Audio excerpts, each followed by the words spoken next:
Gente, agora é a número 31 da página 29, tá? O piso de um salão, na forma de um quadrado, é coberto com 10.800 lajotas retangulares de 40 por 30 centímetros. Determine a área do salão e as dimensões do salão. Então, olha só, o salão é coberto por 10.800 lajotas. Cada lajota ela é retangular com 30 por 40 centímetros, tá?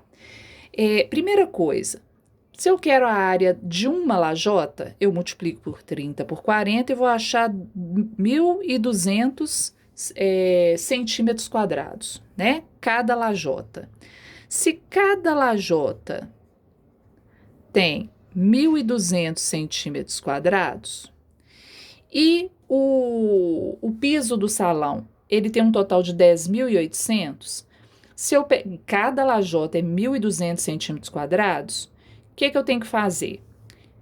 Pegar 10.800 e multiplicar por 1.200, né? Porque aí eu vou ter a área total do salão. São 10.800 lajotas, cada lajota 1.200, 10.800 vezes 1.200 eu tenho a área total.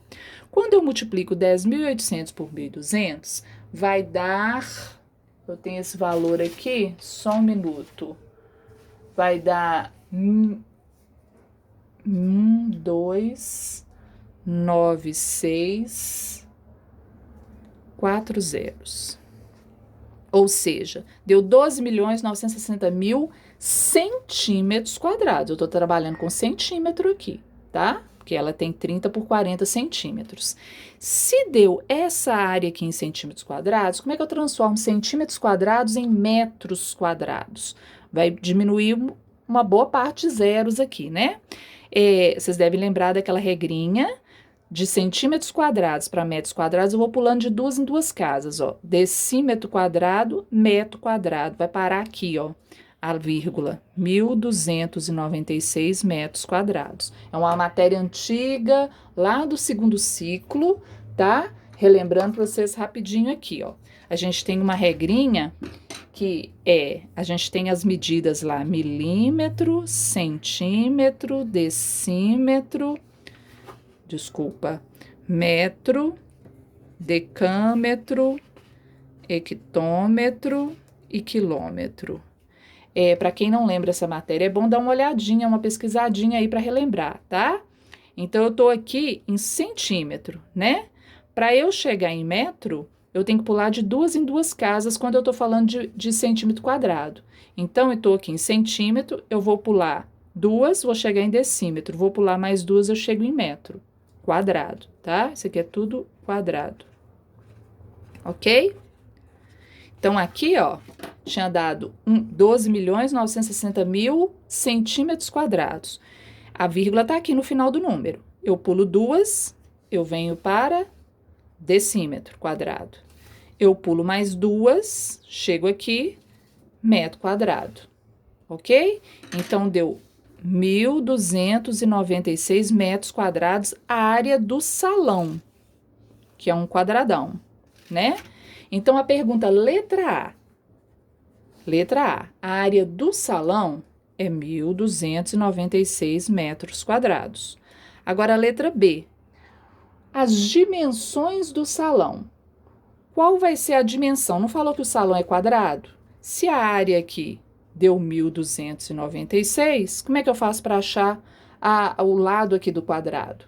Eu faço o oposto da potência, né? Porque, ó, se eu soubesse só o lado para achar a área, eu ia multiplicar lado vezes lado, ou seja, o lado ao quadrado. Era uma potência.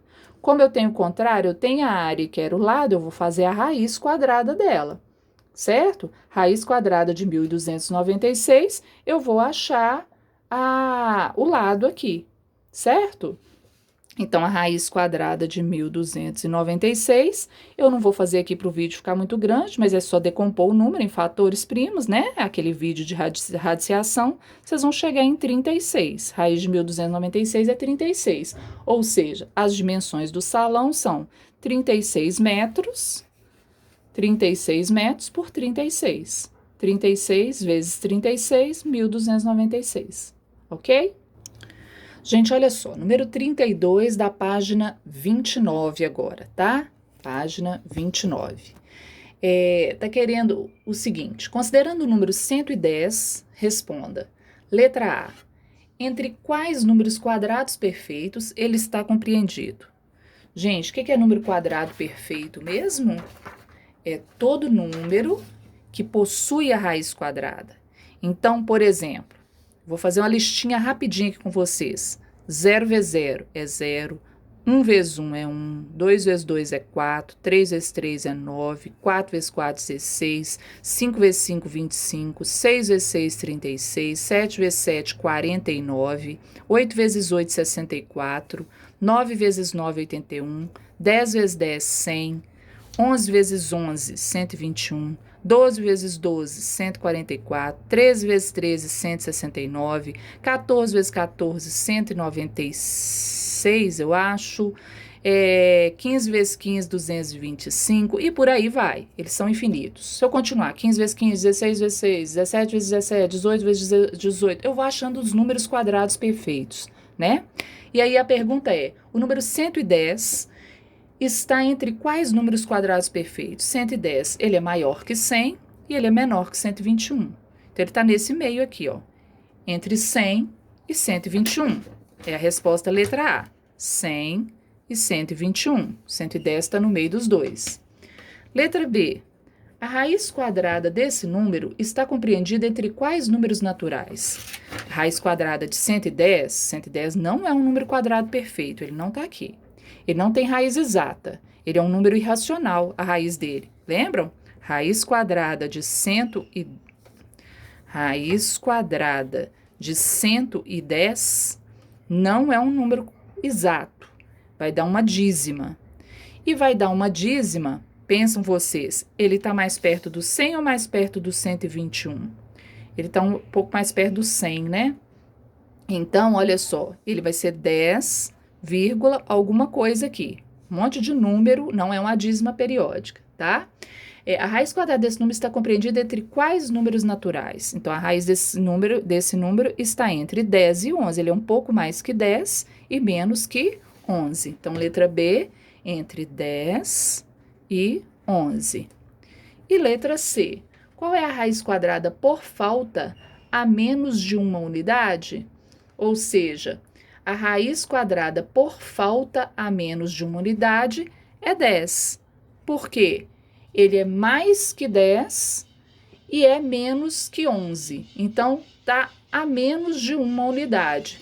Não chega a 11 unidades. Só 10 e alguma coisinha, mas eu quero arredondar isso aí, né? Ficou em 10, ok? Então, a raiz quadrada de 110, ela é aproximadamente 10. Por falta. Por que por falta? Porque tá menos... eu tô dando um resultado menor do que na realidade é, porque ele é 10, alguma coisa, né? E se eu falasse que ela é aproximadamente 11, seria por excesso, porque eu tô pondo quantidade a mais do que na verdade é, porque ele é 10, alguma coisinha, tá? Então, lá no livro até mostra assim, ó, a raiz de 110, ela está entre 10 e 11, ou seja, ela é maior do que o 10 e menor do que o 11. Ela é 10, alguma coisa, tá? Então, aqui na letra C, como pediu por falta, eu vou pegar o que está antes, né? Que é menor do que o resultado realmente é, porque é 10, alguma coisinha, ok?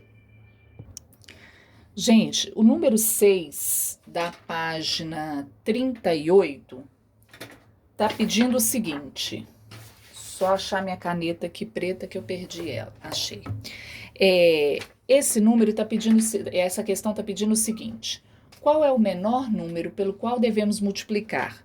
2 elevado à quinta potência vezes 34 vezes 5 elevado ao cubo vezes 7 para obter um número natural que seja quadrado perfeito. Eu mostrei para vocês naquele vídeo de radiciação que um número fatorado, quando o número está fatorado, ele é quadrado perfeito quando todos os expoentes dele são pares, né?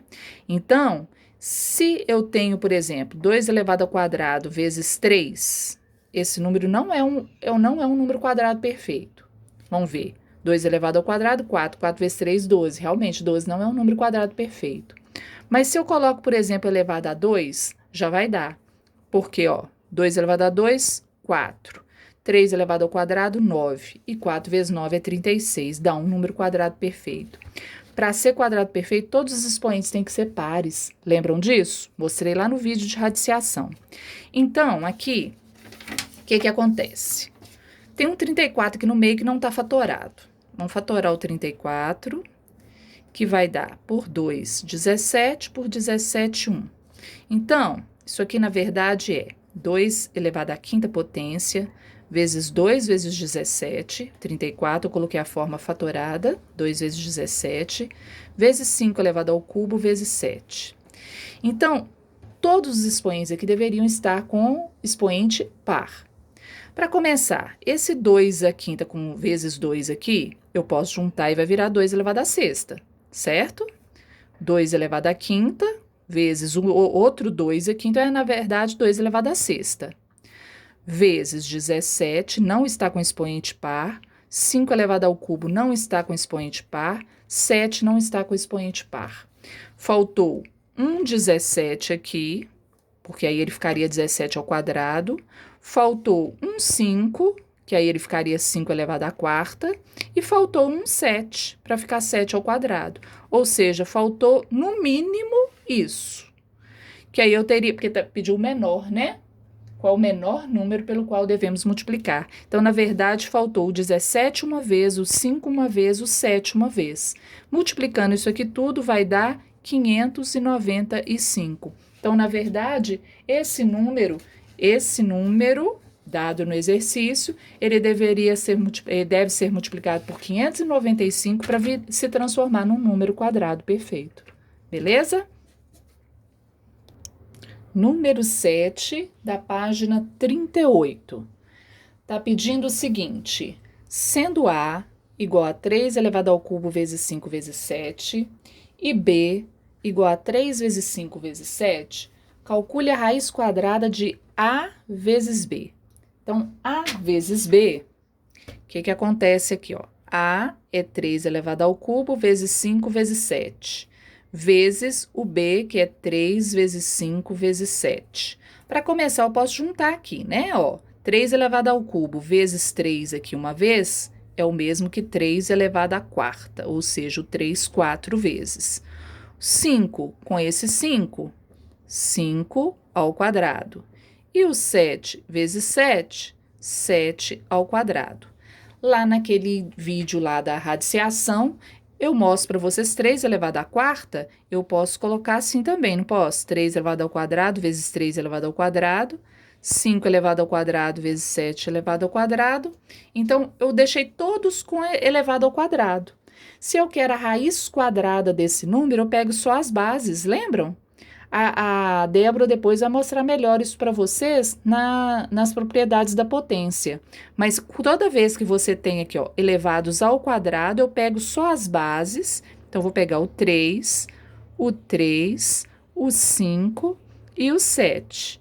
3 vezes 3, 9. 9 vezes 5, 45. 45 vezes 7 vai dar 315.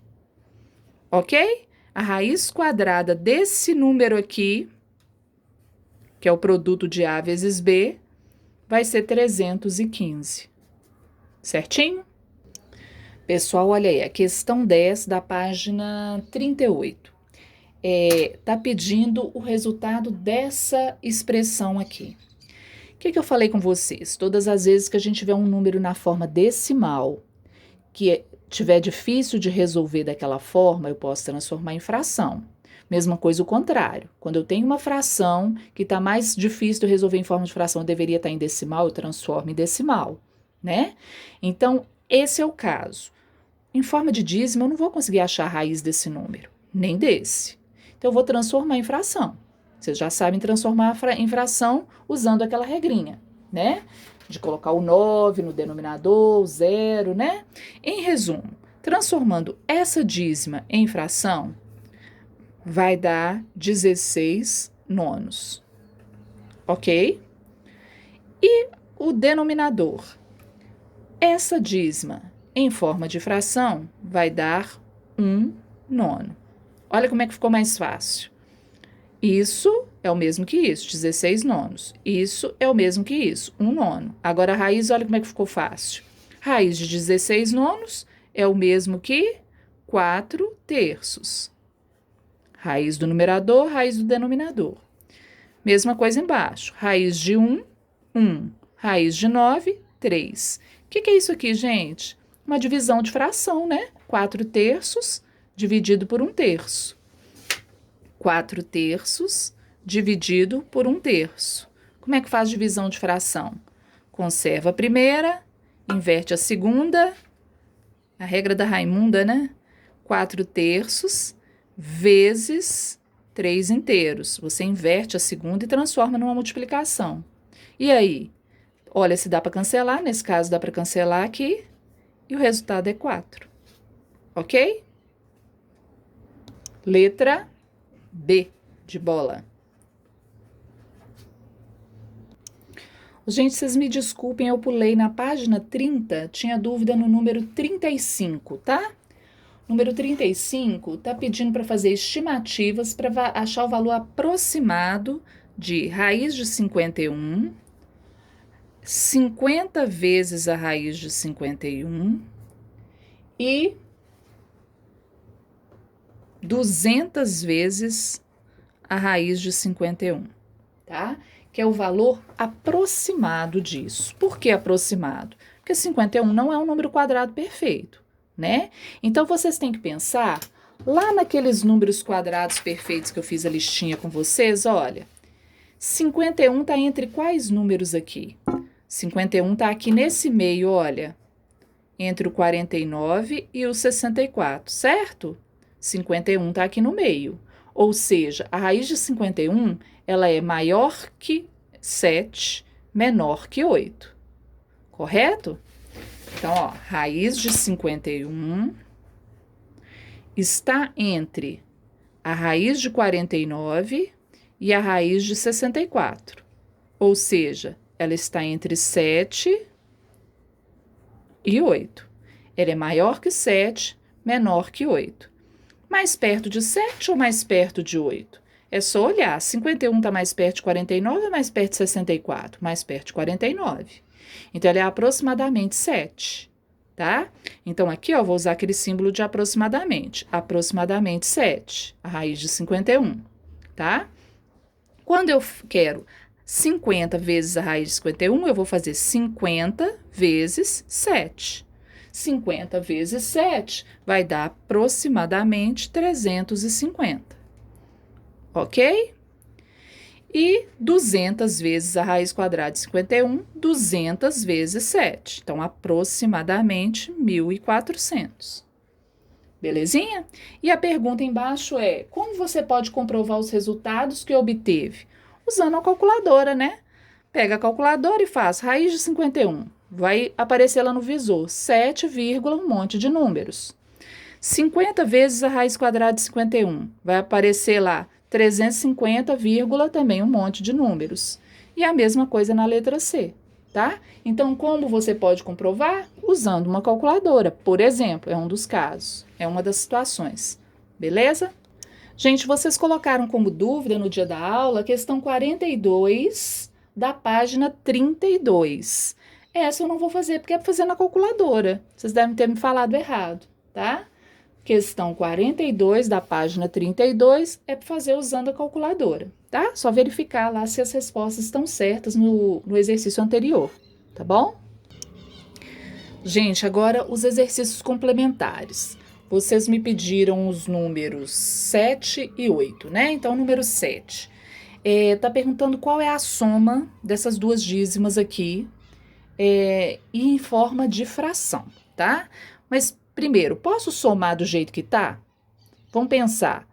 Posso somar as dízimas aqui. A gente viu que isso é possível. Mas eu posso também transformar em fração, Posso, só que vai dar mais trabalho. Porque se eu transformar em fração para depois somar, é muito mais trabalhoso que eu já somar direto essas duas aqui. Mas pode fazer? Vai dar o mesmo resultado? Sim, perfeitamente, tá? Mas aí, olha só, 1,333 mais 0,1666 e assim por diante, né? Que lembrando que aqui também é 3. Vírgula embaixo de vírgula, inteiro com inteiro, né?